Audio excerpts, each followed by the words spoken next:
We've been learning about spiritual beings in the Bible, and I still have a lot of questions about the bad ones. Well, great. Let's talk about the Satan and demons in the story of the Bible. So let's start in the beginning. This one is about demon sex. Oh, boy. What we say in the video is one of the strangest stories in the Bible is in Genesis 6. Yes, it is. First few verses Strange there. to us. Strange to us. Strange to modern Westerners. Yes. If you want to take it literally, they are the spawn of fallen spiritual beings. Yeah. You take it figuratively, and they're possessed by it. Let me tell you, you're in for a ride. This is a weird one. The supernatural side of the focus of the Bible is a strange world. And it's one that Jesus entered into, and it's the story that he found himself in. So it's important. Let's check it out. When Christians think about demons, they typically think of possession, okay, or these narratives in the Gospels where Jesus delivers someone from a demonic possession, someone who's seized by a supernatural power. But there's a lot more to the story and the backstory than that. Sort of creeping suspicion or creeping narrative that says, well, we really don't believe in these things. Those possession accounts in the Gospels, those are really just psychological conditions and, other health problems. And it's like, okay, there are a couple that, could go either way with that. But, Jesus doesn't command a brain or, abnormality to go into a herd of pigs over the edge, into the sea. They're just narratives that don't fit that. When it comes to the spiritual world, we are forced to use the language of our own experience.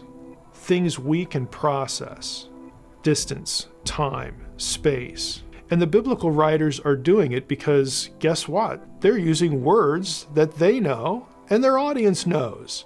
So they're taking things from their world, vocabulary, metaphors, and they're using those things to describe the indescribable. What about these other spiritual rebels in the Bible called demons? What are they all about? Okay, so remember the concept of God's heavenly staff team, the divine council, or the sons of God. In the Hebrew scriptures, we're told that some of these rebelled too. When did that happen? Multiple times, actually.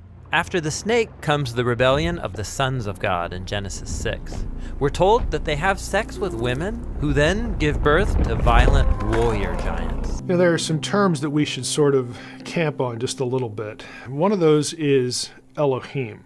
A biblical writer will actually use Elohim of God, the God of the Bible, and lots of lesser beings, okay, the gods of the nations. Psalm 82, the members of God's council, his entourage, the heavenly host. It will use Elohim of the disembodied dead in 1 Samuel 28. It will use Elohim of the Shadim in Deuteronomy 32:17, again, which usually gets translated demons, but really is a territorial entity. But however we understand that, it's not the God of Israel. It's something lower, but it's still Elohim. And the reason why that's okay for a biblical writer to do is that Elohim is just a term you would use as a label on anything that by nature is a disembodied member of the spiritual world, good or evil. It's just if you're a disembodied entity and your natural estate is the spiritual world now, you're an Elohim. These are probably the strangest characters in the whole Bible. Well, strange from your point of view, but ancient readers knew exactly what was going on. The ancient kingdoms around Israel claimed to be founded and protected by giant warrior kings who were part human, part God, and filled with divine wisdom. Ah, I see. So the biblical authors are saying, hey, those warrior kings, they shouldn't be honored. Right. In this story, they're portrayed as human rebels who are captive to spiritual evil, spreading their violence in God's good world. Yeah, and one of those kings in Genesis 10 goes on to build the city of Babylon. Yes, Nimrod, whose name sounds like the Hebrew word for rebel. And his kingdom leads to the next rebellion, where humans exalt themselves in Babylon. But God scatters that rebellion. And when Moses in Deuteronomy looks back at that story, he says that's the moment when God handed over the nations to worship the rebel host of heaven, the gods of money, sex, and military power. Moses is the first one to call them demons. An ancient person would build an idol, okay, stone, wood, whatever it is, And they're not idiots. They know that they just built that thing. The idea wasn't that this is my deity and then it just dies there.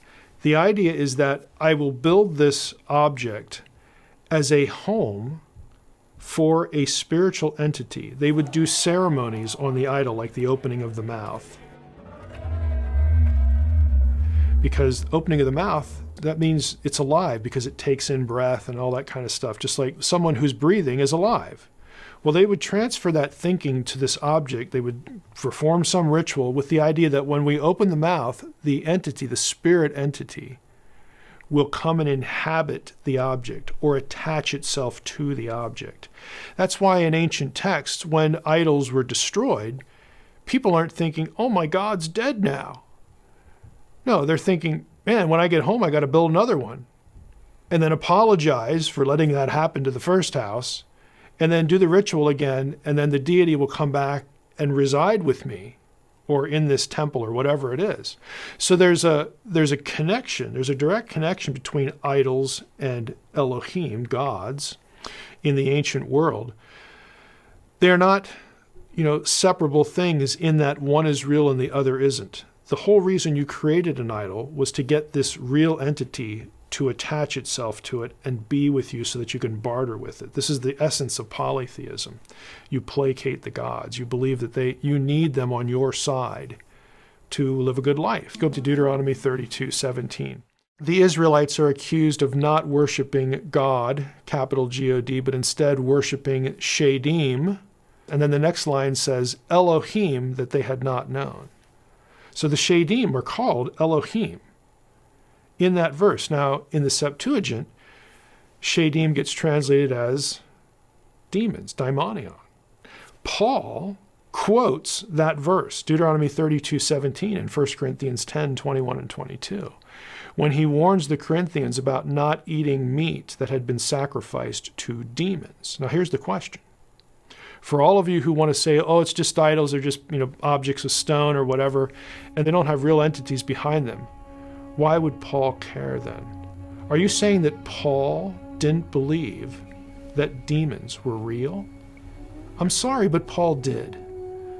Okay, Paul quotes this passage using Elohim of these other entities that certainly did have idols made for them. In the biblical worldview, these were real entities. That is, lesser spiritual beings. So demons are spiritual forces at work behind corrupt human power structures. Yes, but in the Bible, they also work on the personal level, animating and exploiting humanity's greed and selfishness, as well as the weakness of our mortal bodies. In the Bible, spiritual evil is at work in anything that drags God's good creation back into chaos, darkness, and death. And notice it's not controversial to call these the armies of heaven. It's not controversial to call them a spirit, but somehow in English it is controversial to call that being a god. Yeah. Anyway, just pointing that out. You're right. Okay. So, Now, this story just introduces this scene. Yeah. Just like, where'd this come from? Yeah. Right? Are you with me? It's just like, whoa, okay, there's all these, wow, this is fascinating. Yeah. This is exactly the same scene as the beginning of the book of Job. Yeah. So there was a day when, in this case, it's the sons of God, the sons of Elohim, came to present themselves before Yahweh and the Satan, the one among the sons of Elohim who is the accuser, the opposer, was among them. And then the Lord said to the opposer, where were you patrolling today? And the opposer said, I was going about doing my mission, just like I always do. Roaming the earth. So in this case, you have the sons of God. So the sons of God appear here in the beginning of Job. Okay. The first time they appear is on page 6 of the Bible. Oh, yeah. The sons of God. Yeah. See human women and have sex with them. Yeah. Whole other rabbit hole. That's in the Bible. That's in the Bible. Tell me about it. This one is about demon sex. Oh, boy. So what we say in the video is one of the strangest stories in the Bible is in Genesis 6. Yes, it is. First few verses Strange there. to us. Strange to us. Strange to modern Westerners. Yes. If you want to take it literally, they are the spawn of fallen spiritual beings. Yeah. You take it figuratively, and they're possessed by it. Yeah. Right. Now, let's talk about it literally for a second. Okay. How do demons have sex with women? I mean, they're a completely different type of being. Yeah. They don't.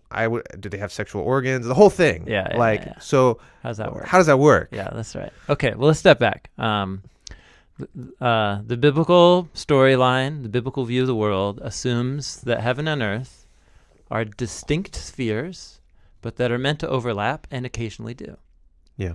And so the spiritual beings, it's hard because our English word spiritual means now non-physical. Yeah.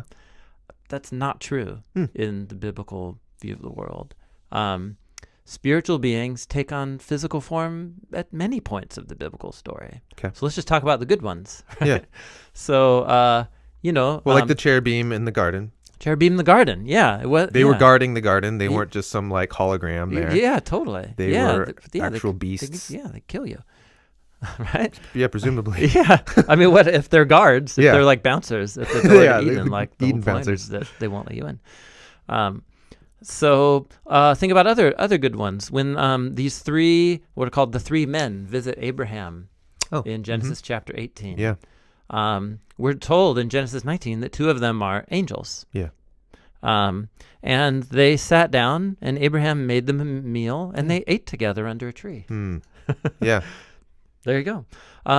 In Genesis 19, when those two angels go to the city of Sodom and meet up with Lot, they're quite physical.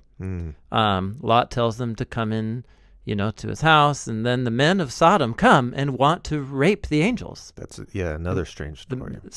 And actually, we can talk about that more because the Sodom and Gomorrah story in Genesis 19 is designed as a perverted inversion of the sons of God and the women in Genesis 6. Because it's humans and spiritual beings involving sex in a destructive way. And it happens in the New Testament too. When angels appear, they take on physical appearance and can do stuff. Yeah. So it's not the case that angels don't have bodies. I see. They have different kinds of bodies. And Paul talks about this in 1 Corinthians 15, right? When he says, what body is the resurrection body? Yeah. And he says, well, listen, there's lots of different kinds of bodies. And he starts talking, there's the stars and birds and creatures and humans. So in the biblical imagination, spiritual beings have bodies. They are different kinds of bodies. So they're not like ghosts in the way we think of spirits and ghouls and sprites. And and listen, I'm not saying I find any of this easy. Yeah. Process. I find this very difficult to process. Sure. But I'm just trying to be honest with what the biblical authors are saying and what they mean. And in the Bible, spiritual beings regularly appear in physical form. Yeah. And they appear like humans. They look like humans. They look like humans. Correct. So the sons of God in Genesis 6, verses 1 and 2, the sons of God is the Old Testament phrase to talk about spiritual beings. It's parallel to the host of heaven, to the phrase angels, and so on. So the plain sense reading of the phrase sons of God. Okay, so that's one layer. Sorry. My brain's going to do too many things. The plain sense reading is spiritual beings sexually abuse women. They take women. And then create the Nephilim. And we'll talk about that in a second. Okay. So, Genesis 6 describes the second supernatural rebellion. Some of the sons of God, members of the heavenly council, transgress the boundary between heaven and earth. The sons of God saw the daughters of humankind, that they were beautiful. The Nephilim were upon the earth in those days, and also afterward, when the sons of God went into the daughters of humankind, and they bore children to them. Well, we'll talk about that in a second. Okay. So another thing is that Genesis 6 is designed according to a design pattern to imitate Genesis 3. In Genesis 3, you have a woman and a spiritual being having a conversation.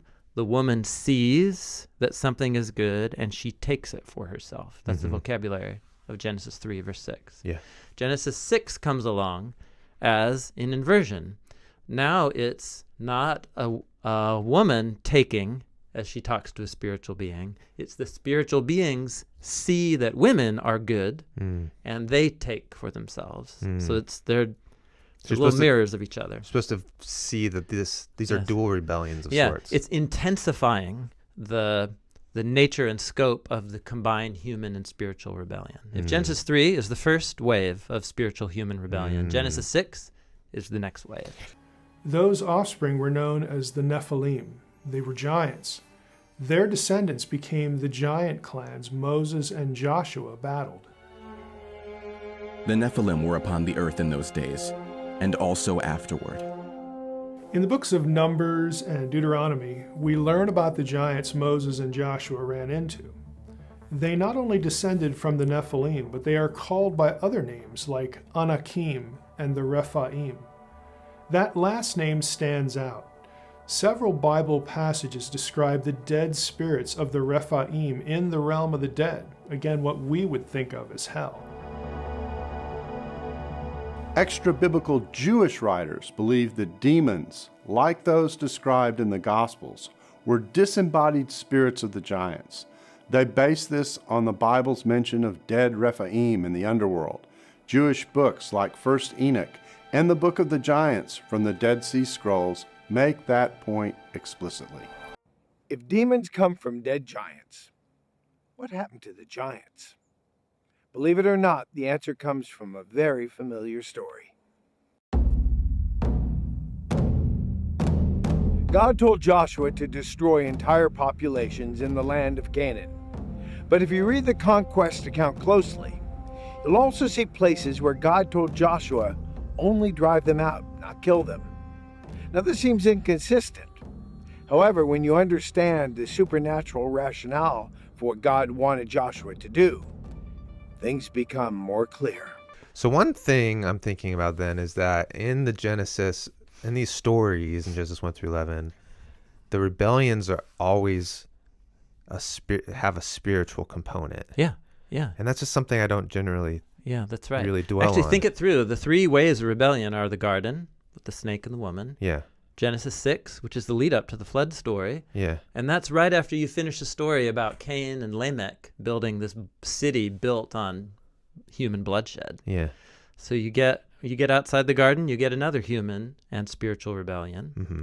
And then you get to Babylon. Yeah. And what's foregrounded is the human rebellion, and you have to wait till later in the narrative till you see that was also a spiritual rebellion. That Babylon itself was. The building also. of Babylon. So all three steps of Genesis 1 to 11, chapters 4 and 6, chapter 11, are combined human and spiritual rebellions. Yeah. So that's the broader context. Okay. So it's not strange in the biblical story what's happening. It's tragic. Yeah. But it's within the imagination. It's fascinating to discover that the conquest actually began with the giants. Moses initially sent 12 spies into the land. They reported about the places they had visited and where they saw the giant Anakim. 10 of the 12 spies convinced the rest of the people they could not win against the Anakim. God judged Israel with 40 years of wandering. Notice that the giants were a focal point from the very beginning of the conquest effort. At the end of the 40 years, God took Israel up through the east side of the Jordan.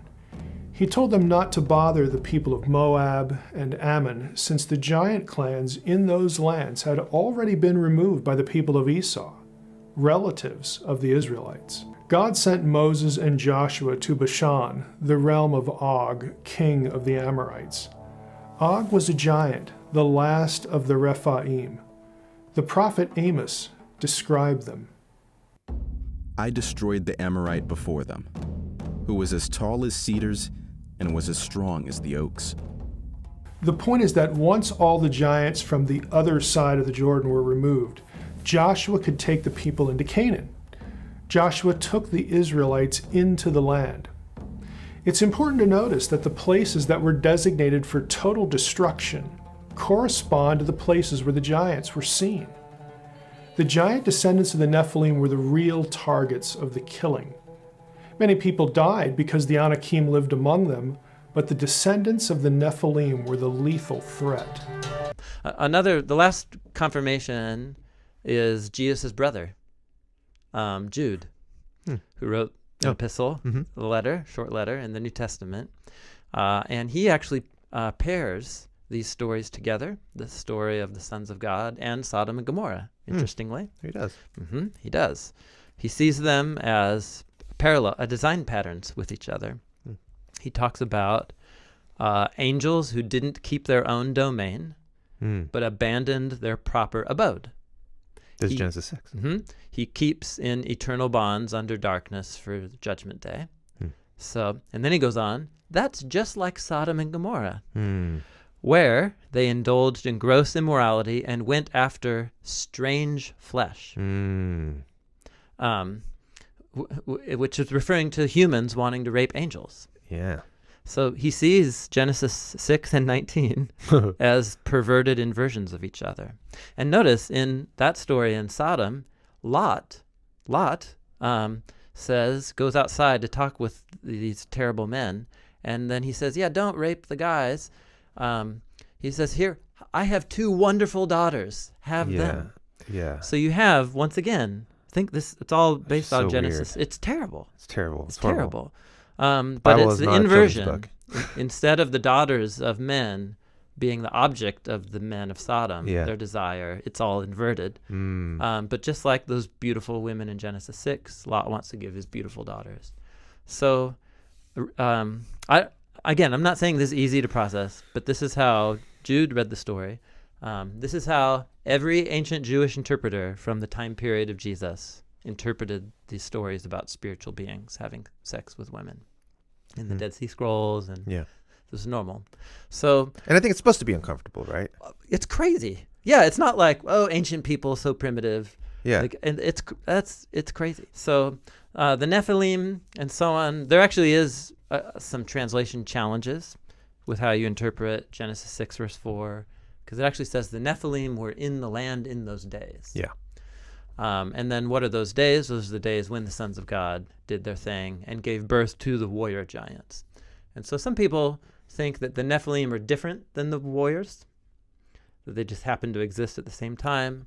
There are that's one possible way to translate the text. Another way to translate it is that it's trying to associate the Nephilim with the offspring of the sons of God and women. Oh, interesting. Okay. And I mean, uniform, all of the earliest interpretations in Jesus' day, in the Dead Sea Scrolls, in the book of First Enoch, in the book of Jubilees, the Wisdom of Ben Sira, and Jesus' brother all read those stories as this screwed up merging of the sons of God and women produced the mutant warrior kings of old. So it's actually the most plain sense reading, and it's the way most people took it in the early centuries. It was only, I think, later, as Christian leaders got offended by the sheer craziness of how it sounds, that other interpretations started. Yeah, there's actually a lot of really great resources out there. Many of them are free. So one we've mentioned already, there's a Hebrew Bible scholar who's doing a lot of popular level work named Michael Heiser. And he has a book called The Unseen Realm that's really helpful. He takes a deep dive into all this stuff.